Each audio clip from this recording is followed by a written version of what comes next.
परम पूज्य आचार्य श्री विद्यासागर जी महाराज जी का जीवन वृत्तांत। आचार्य श्री विद्यासागर जी महाराज जी के परम शिष्य मुनि श्री प्रणम्य सागर जी महाराज जी द्वारा लिखित अनासक्त महायोगी। इस महाभाष्य को ध्वनि रूपांतरण में जिनका मार्गदर्शन मिला, मुनि श्री अविचल सागर जी महाराज जी।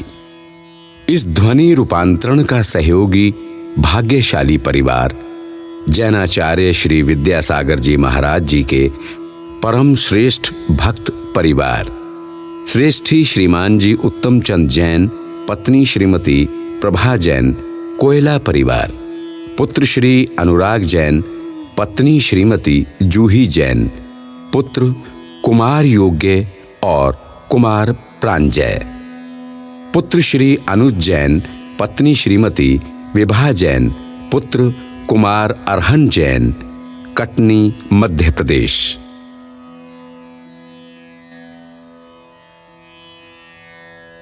मंगलाचरण।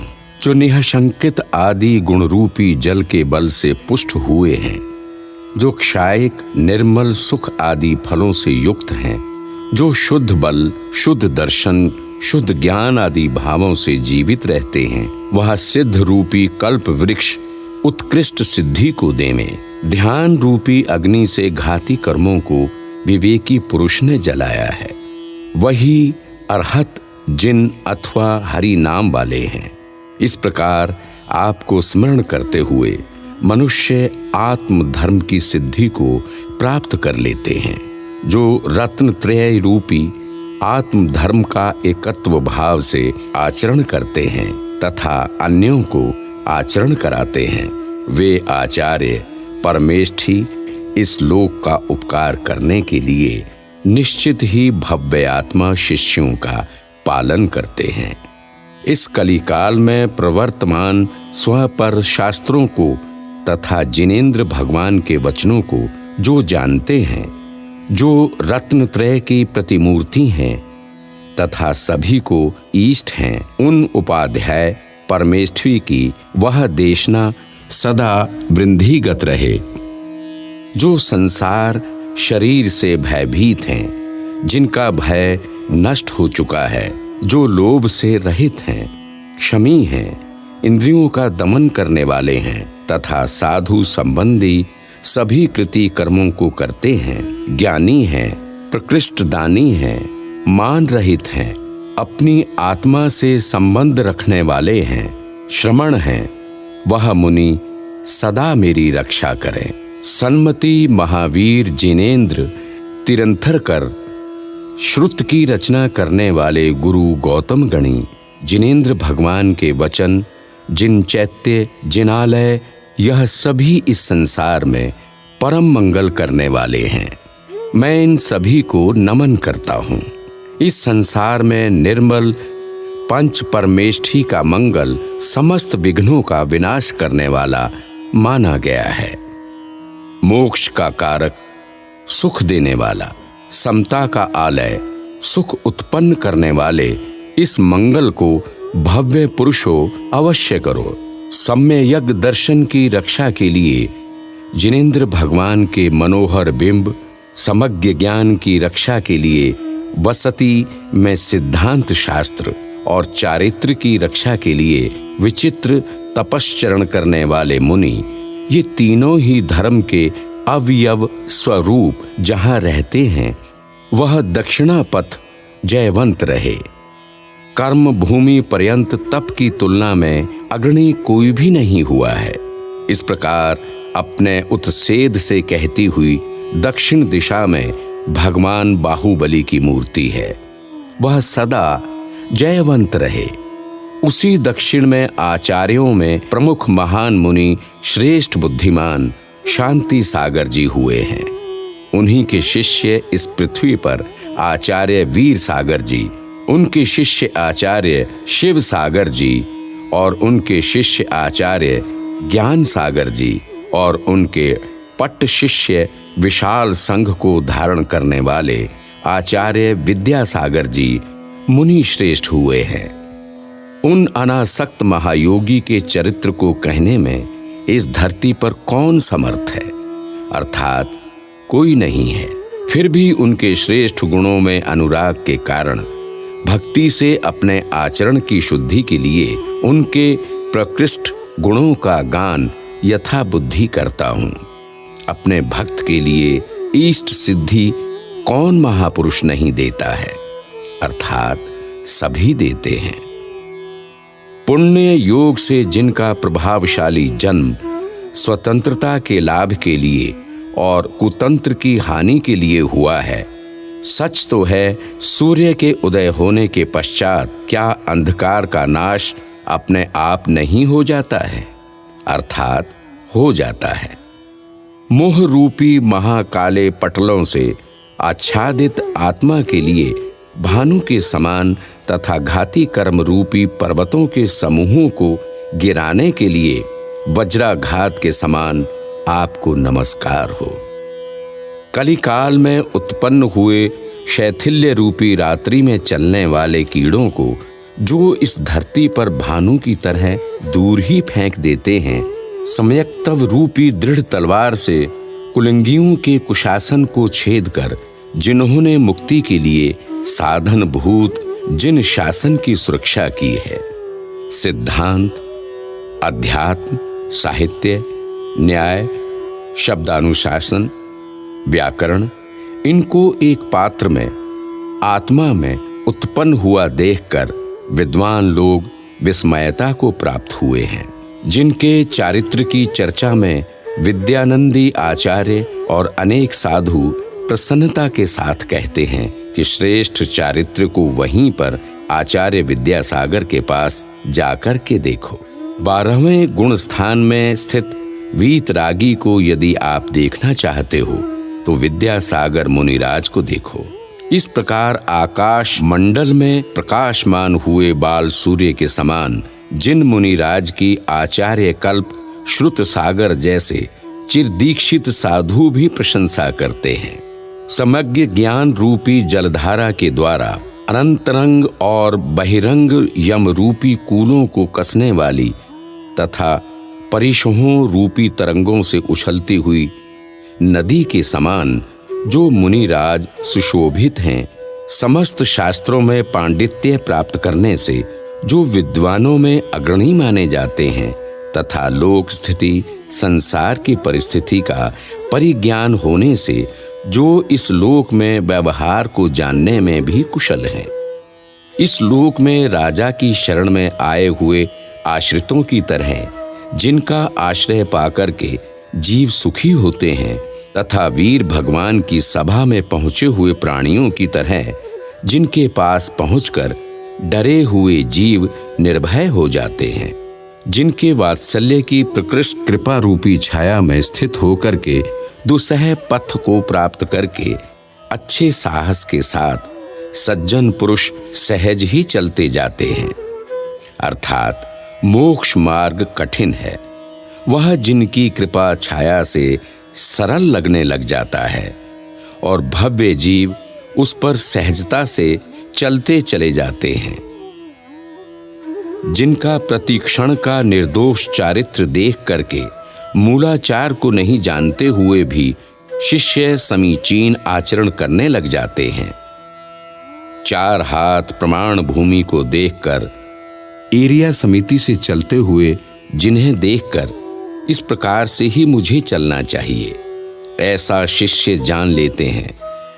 जिनके दंत पत्तियों की कांति से सुफुरायमान वचन संदर्भों की श्रेष्ठ रश्मियां भाषा समिति के लक्षण को स्वयं ही प्रकाशित कर देती हैं। कृतकारित और मानसिक अनुमोदना से आहार पान में स्पृहा नहीं होना ऐषणा समिति है।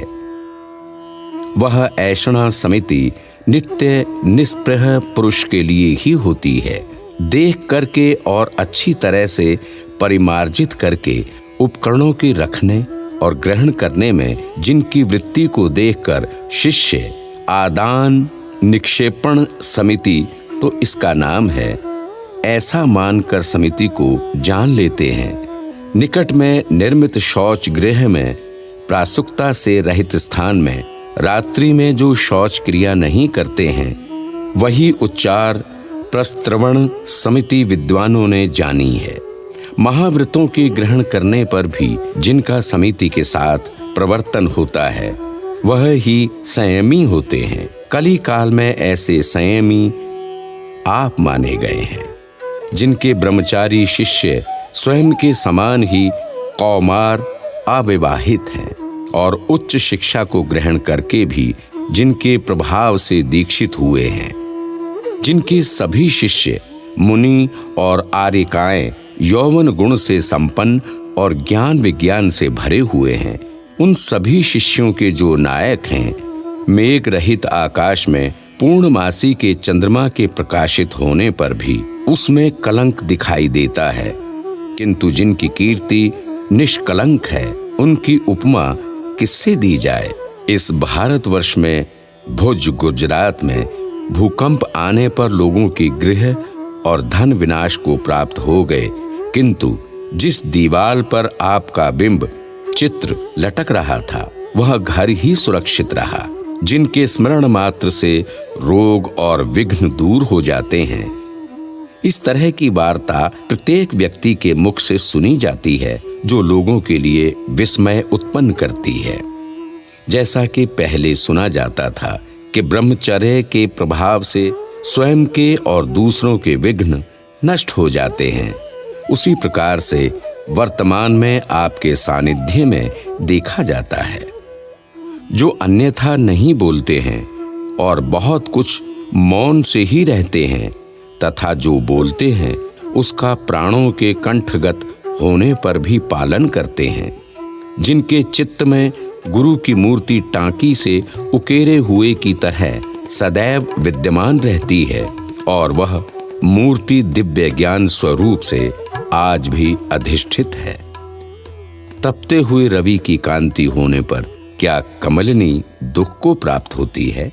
अर्थात विकसित नहीं होती, अवश्य ही होती है। इसी प्रकार गुरु की मूर्ति चित्त में होने पर आप ही बताएं कि मुझे क्या दुख हो सकता है। इस प्रकार से जो गुरु अपने गुरु के लिए कहते हैं, जिनके गमन के पथ और काल का एक क्षण पूर्व भी कोई अनुमान नहीं कर सकता, अतिथि संज्ञा को सार्थक करने वाले, जो सदा अनियमित गामी हैं, ऋतु काल में बिना पिच्छी के आरिकाओं का प्रवर्तन होता है और दीक्षा को प्रदान करके संग से दूर ही जिनका विहार और प्रवास होता है, उन आरिकाओं का नवधा भक्ति के बिना ही सदैव आहार ग्रहण होता है।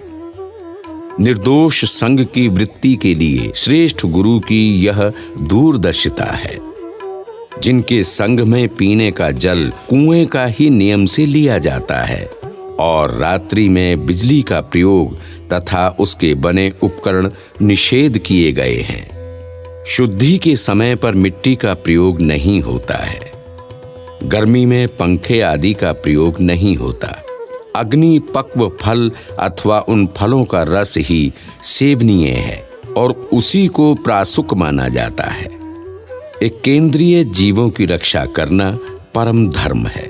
दया धर्म से युक्त चित्त से जो स्वयं करते हैं और अन्यों को भी कराते हैं। चटाई के प्रयोग करने से जो त्यागी हैं, शीत में भी कभी आवरण नहीं करते हैं। रात्रि में मौन और सदा तीनों संध्याओं में सामायिक को धारण करते हैं। मीठा, ईष्ट व्यंजन और नमक के जो त्यागी हैं, आहार के लिए एक घर में ही प्रवेश करने का नियम है तथा चर्या के लिए भी एक बार ही जाना चाहिए। इस प्रकार जिनकी देशना है, जो थोड़ा बोलते हैं, थोड़ा आहार करते हैं, चित्त को एकाग्र रखते हैं, प्रसन्न बुद्धि वाले हैं, देखते नहीं हैं फिर भी दूरदर्शी हैं, जो अपने संकेतों में ही सब कुछ कह देते हैं, तीर्थ पर और क्षेत्रों पर सदा वास करते हैं, वहीं पर आकर श्रावक आहार प्रदान करके प्रसन्नता के साथ बहुत दान देते हैं। उस दान से तीर्थों का विकास होता है और नव निर्माण होता है। जिनके प्रभाव से तीर्थों का उद्धार सहजता से हो जाता है। भो, जिन्होंने कभी भी इस संसार में तीर्थ के लिए भी धन की याचना नहीं की, इसी कारण से वह मेरे गुरु अकिंचन हैं, इसलिए उनकी कथा मैं कहूँगा। जिनकी महिमा से व्रत की इच्छा रखने वाले श्रावकों ने सूखे कुएं से भी जल प्राप्त किया है, उनकी मैं स्तुति करूँगा। जिनकी महिमा से नैनागिरी सिद्ध क्षेत्र पर पाटे के नीचे नाग क्रीड़ा करते हुए देखे गए हैं, उनकी मैं स्तुति करूँगा। जिनकी महिमा से दुष्ट जन डकैत भी समीचीन आस्था को रखते हुए वर्षा योग की याचना करते देखे गए, उनकी मैं स्तुति करूँगा। जिनकी महिमा से अजैन पंडा साधु स्वयं प्रसन्न होकर के दर्शन करने के लिए आते हैं, उनकी मैं स्तुति करूँगा। जिनकी महिमा से प्रधानमंत्री, राज्य मंत्री जैसे मुख्य जन स्वयं ही दर्शन करने के लिए आते हैं, उनकी मैं स्तुति करूँगा। जिनकी महिमा से घनसौर गांव में सूखा हुआ कुआं जिनके कमंडलों के जल के द्वारा जलवान हो गया, उनकी मैं स्तुति करूँगा। जिनकी महिमा से गौशालाओं में गौधन की रक्षा की गई और जैसा श्री धवला ग्रंथ में लिखा है, जो गोधन है वही लक्ष्मी है, इस युक्ति को जिन्होंने चरितार्थ किया है, उनकी मैं स्तुति करूँगा। जिनकी महिमा से स्त्रियों ने आर्यका व्रतों का धारण किया और 172 आर्यका विचरण कर रही हैं, उनकी मैं स्तुति करूँगा। जिनकी महिमा से कन्याएं ब्रह्मचर्य व्रत को प्राप्त हुईं, जिनकी संख्या लगभग 500 प्रमाण है, उनकी मैं स्तुति करूँगा। जिनकी महिमा से देश में हथकरघा उद्योग पुनः प्रचलित हो गया, उनकी मैं स्तुति करूँगा। जिनकी महिमा से नारी संस्कारित करने के लिए प्रतिभा स्थली के नाम से संस्था इस देश में स्थापित हुई, उनकी मैं स्तुति करूँगा। जो दिन में कभी सोते नहीं, दीवाल का आलंबन लेते नहीं, सदा अप्रमत्त चित्त रहते हैं, उनकी मैं स्तुति करूँगा। ये मेरा सिंहासन है, इसी पर मैं बैठूंगा। इस प्रकार के आग्रह से जो मुक्त हैं, ऐसे गुरु की मैं स्तुति करूँगा। जिनकी महिमा से निश्चय एकांतवादियों के वादी रूपी हाथियों के दुर्मद सूख गए हैं, ऐसे आचार्य सिंह की मैं स्तुति करूँगा। जिनकी महिमा से विद्वानों के द्वारा वर्तमान में संयम प्राप्त किया गया है और अंत में सल्लेखना प्राप्त की गई है, उनकी मैं स्तुति करूँगा। जिनकी महिमा से स्वयं के ही दोनों भाई संयम को प्राप्त हुए और जो गुरु के समीप ही रहते हैं, उनकी मैं स्तुति करूँगा। जिनकी महिमा से वाद विवाद करने वाले वादियों की खाज दूर हो जाती है और सन्मार्ग को प्राप्त करके वे प्रसन्न हो जाते हैं, ऐसे गुरु की मैं स्तुति करूँगा। मूलाचार आदि शास्त्रों का अध्ययन संघ में सदा दीक्षित शिष्यों के लिए नियामक है, उन आचार्य देव की मैं स्तुति करूँगा। यंत्र मंत्र आदि के द्वारा प्रभावना करना जिन्होंने निषिद्ध की है और गृहस्थों के हाथों में पट्टा बांधना मना है, उन आचार्य की मैं स्तुति करूँगा।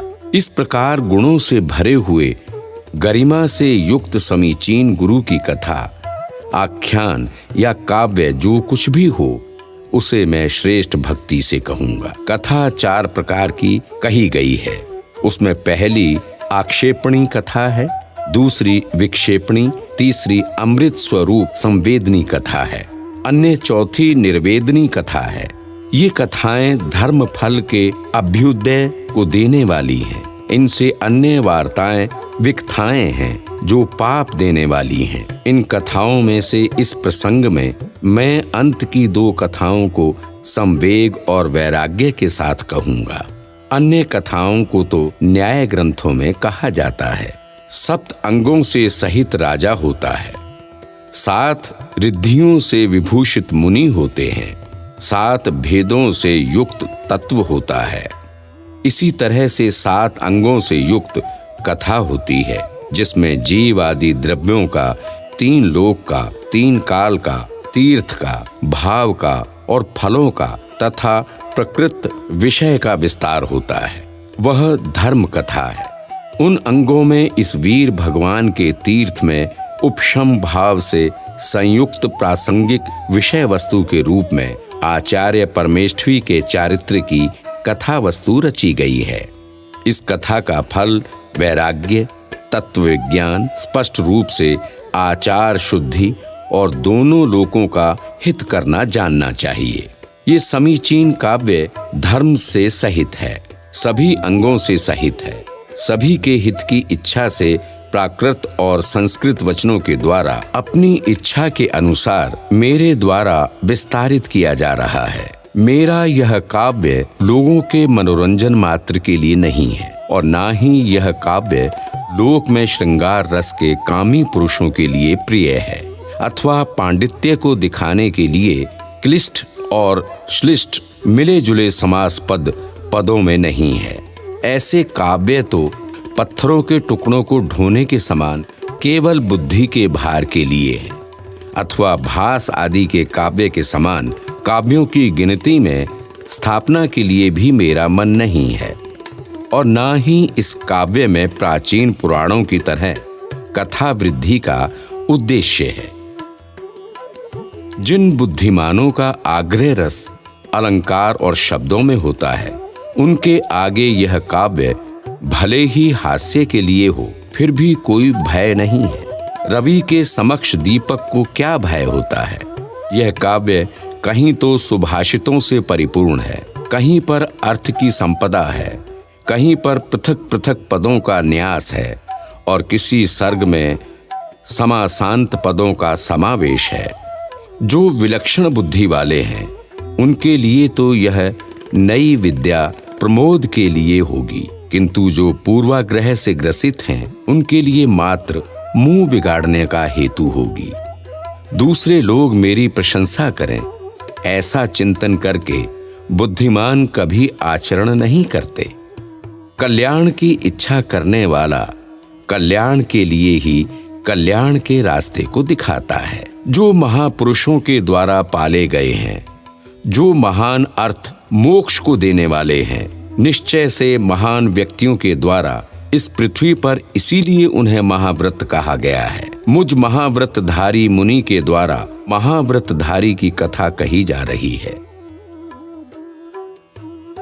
इसलिए मेरा यह महाकाव्य अतुलनीय माना गया है।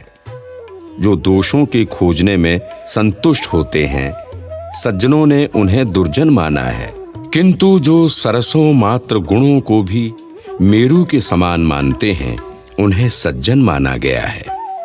जो दूसरे दुखी जनों को देख करके बहुत अतुलनीय सुख धारण करता है और जो पुण्य आत्माओं के पुण्य से होने वाली वृद्धि को देखकर ताप बुद्धि करता है, अर्थात अपने मन में ताप उत्पन्न करता है, जो दूसरों का कभी हित नहीं करते हैं और उनके ऊपर द्वेष करते हैं, ये सब दुर्जन के लक्षण हैं।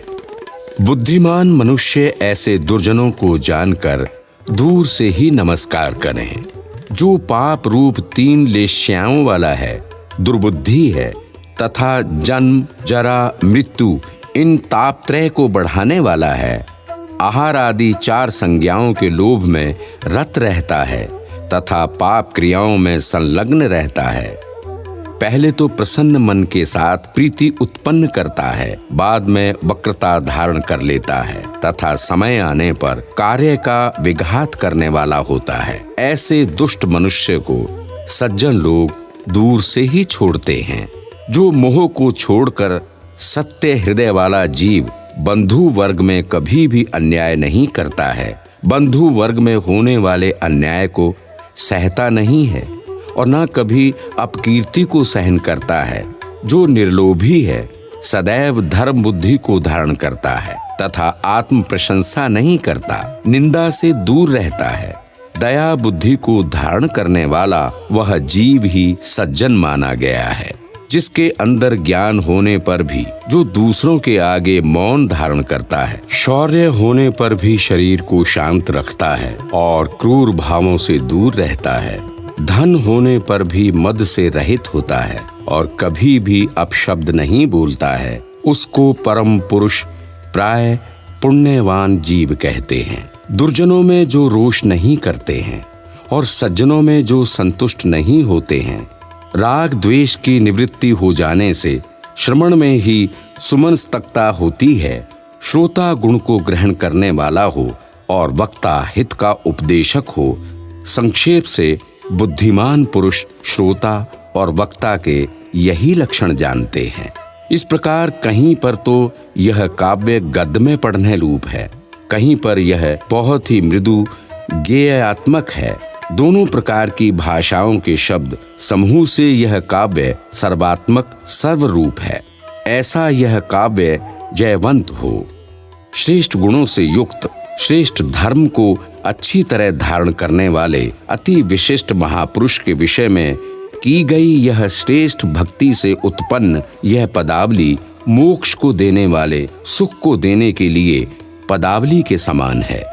अर्थात मोक्ष सुख को प्राप्त करने के लिए नसैनी के समान है। भो, इस संसार में प्रसिद्ध विशेष कष्टों के कारण से जनता भय को प्राप्त होती है, वहीं पर साधु हमेशा परिशहों को धारण करने से समता को भजता है। इस कारण से ही आर्त ध्यान को छोड़कर गुरुदेव 2 मासों में उत्कृष्ट केश लोच करते हैं, चाहे प्रतिकूलता की स्थिति क्यों ना हो। इसी पृथ्वी पर भव्य जीव उत्कृष्ट पुण्य वालों की वृत्ति को धारण करते हैं। धर्म के संदेश के बिना संसारी प्राणियों को स्वभाव से ही इस प्रकार करते हुए देखा गया है। सत्य ही है, मोही जीवों के मोह से उत्पन्न हुए अंधकार का प्रसार तभी तक रहता है जब तक के किरणों को स्फुर्यमान करता हुआ सूर्य के समान तेजस्वी कोई विशेष आचार्य का उदय इस पृथ्वी पर नहीं होता है। संघ में प्रवेश काल से लेकर जिन्होंने शिक्षा प्रदान की और वात्सल्य से सिंचित किया, वह मैं प्रणम्य सागर जिनका कृतज्ञ हूँ, उन मुनि समय सागर की वंदना करता हूँ। मुनि योग सागर जी के मुख कमल से निर्गत समीचीन वाक्य रूपी अद्भुत तंतु हुई इस श्रेष्ठ काव्य पट के लिए हेतु है, ऐसा मैं मानता हूँ। इस प्रकार मुनि प्रणम्य सागर विरचित अनासक्त महायोगी नामक महाकाव्य में आचार्य विद्यासागर चरित्र का वर्णन करने वाला बीज भूमि संज्ञक पहला सर्ग समाप्त हुआ।